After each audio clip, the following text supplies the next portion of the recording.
여러분, 이런 경험 있으시죠? 목적지 톨게이트는 다가오고 차선은 바꿔야 하는데 왼쪽 깜빡이를 켜는 순간 저 멀리서 설렁설렁 오던 뒷차가 갑자기 웅 소리를 내며 프렉셀을 밟습니다. 마치 내 구역엔 절대 못 들어와 라고 온몸으로 외치는 것 같죠. 순간적으로 핸들을 잡은 손에 힘이 들어갑니다. 아니, 저 인간은 왜 저러는 거야? 내가 들어가면 자기 차가 닳기라도 해? 입에서 거친 말이 절로 나오죠. 오늘 넘 선생님, 그들의 뇌 구조를 탈탈 털어드리겠습니다. 이 영상을 끝까지 보시면 앞으로 그런 차를 봐도 화가 나는 게 아니라 오히려 가여워 보일 겁니다.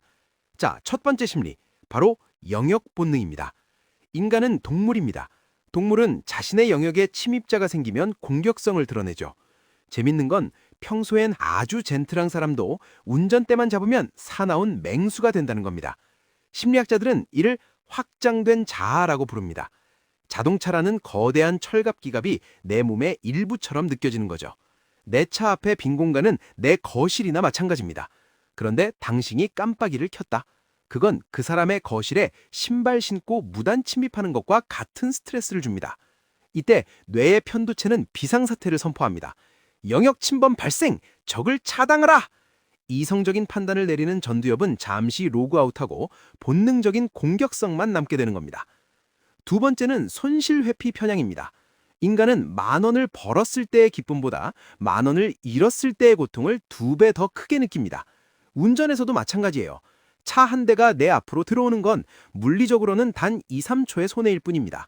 하지만 뇌는 이걸 내 순서를 뺏겼다, 내가 가야 할 길을 도둑맞았다 라고 인식합니다. 엄청난 손해를 보는 것처럼 느껴지는 거죠. 특히 우리 사회처럼 빨리빨리와 무한 경쟁이 내면화된 곳에서는 차선 변경을 허용해주는 행위가 곧 패배처럼 느껴지기도 합니다. 내가 호구인 줄 알아? 못 껴들게 붙어버려! 라는 심리가 작동하는 겁니다. 세 번째, 이게 진짜 무서운 건데 바로 익명성 뒤의 도덕적 해이입니다. 우리가 식당에서 줄을 서 있는데 누가 새치기를 한다면 대놓고 뭐라고 하거나 최소한 쳐다보기라도 하죠. 얼굴이 보이니까요. 하지만 자동차는 짙은 썬팅 뒤에 숨어 있습니다. 내 얼굴이 보이지 않으니 무례함에 대한 죄책감이 사라집니다. 온라인 커뮤니티에서 악플을 다는 심리와 정확히 일치합니다. 어차피 다시 안 볼 사람인데 뭐 어때? 라는 비겁한 용기가 샘솟는 거죠.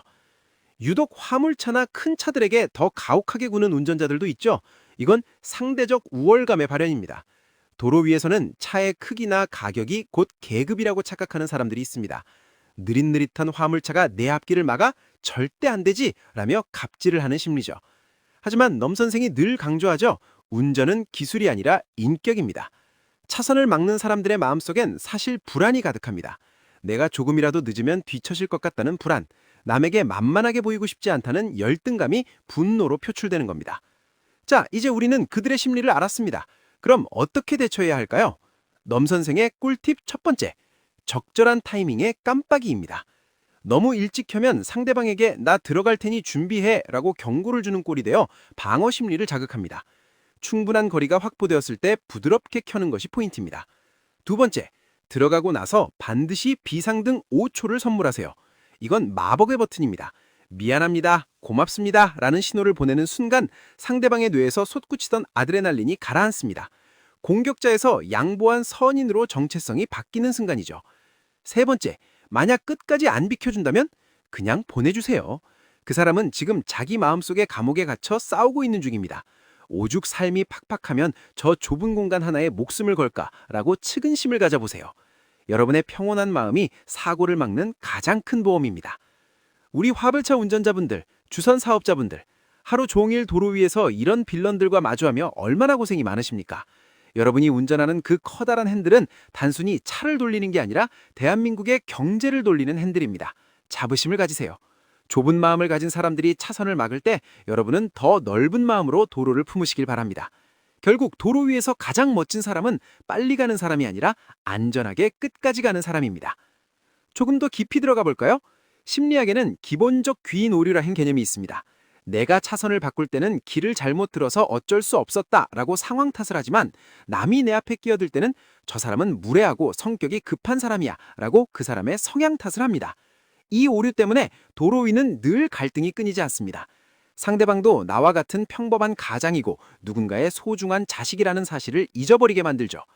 또한 사회적 증거 원리도 작동합니다. 내 옆차가 끼어들기를 막으면 나도 모르게 여기선 막아야 하는구나 라고 분위기에 휩쓸립니다. 집단적인 불친절이 도로 문화를 지배하게 되는 것이죠. 이 악순환을 끊는 건 바로 나부터입니다.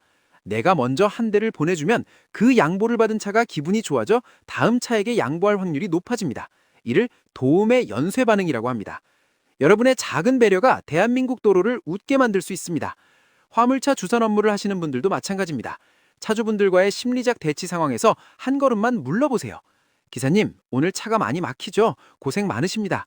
이 한마디가 상대방의 방어 기제를 무너뜨리고 협력적인 관계로 바꿉니다. 심리학은 복잡한 게 아닙니다. 상대방의 입장에서 생각해보는 공감이 그 시작입니다. 자, 오늘 배운 내용 복습해볼까요? 하나, 영역 본능 이해하기. 둘, 손실 회피 극복하기. 셋, 비상등으로 감사 표현하기. 이 세 가지만 기억하셔도 여러분의 운전 스트레스는 반으로 줄어들 겁니다. 넘 선생의 심리학 강의 흥미로우셨나요? 항상 안전운전하시고 마음의 여유는 풀옵션으로 장착하시길 바랍니다.